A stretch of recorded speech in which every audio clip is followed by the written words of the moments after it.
रामकृष्ण हरी। देवाचे द्वारी उभा क्षण भरी, तेने मुक्तिचारी साधे येल्या।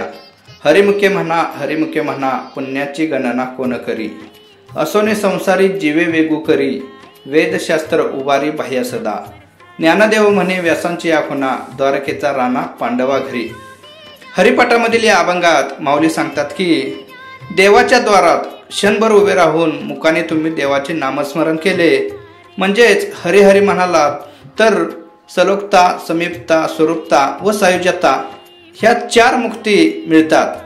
आध्यात्मिक प्रगतीच्या म्हणजेच मोक्षाच्या मार्गातील या 4 पायऱ्या किंवा अवस्था आहेत असे म्हटले तरी चालेल।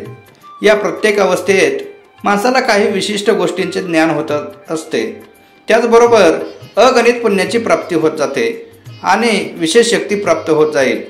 त्यात काही सिद्धींचाही समावेश असतो। या सर्वाची गणना व मोजमाप कोण करणार, कारण त्याचे मोजमाप करण्याचे साधन त्याच्याशिवाय म्हणजेच देवाशिवाय कोणाकडेच नाही।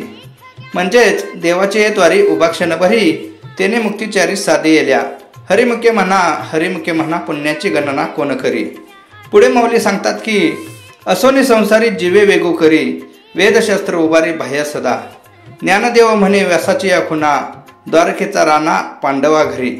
म्हणजेच संसारात राहून देवाचे मनापासून अंतकरणापासून नामस्मरण करणे किंवा नामाचा उच्चार हा जिभेला वेग देऊन किंवा संसार ज्या वेगाने करतो त्या वेगाने नामस्मरण केले तर अगणित पुण्याची प्राप्ती होईल व देव वेदशास्त्रे हातात घेऊन तुम्हाला आशीर्वाद देण्यासाठी किंवा तुमच्या रक्षणासाठी कायम उभा राहील।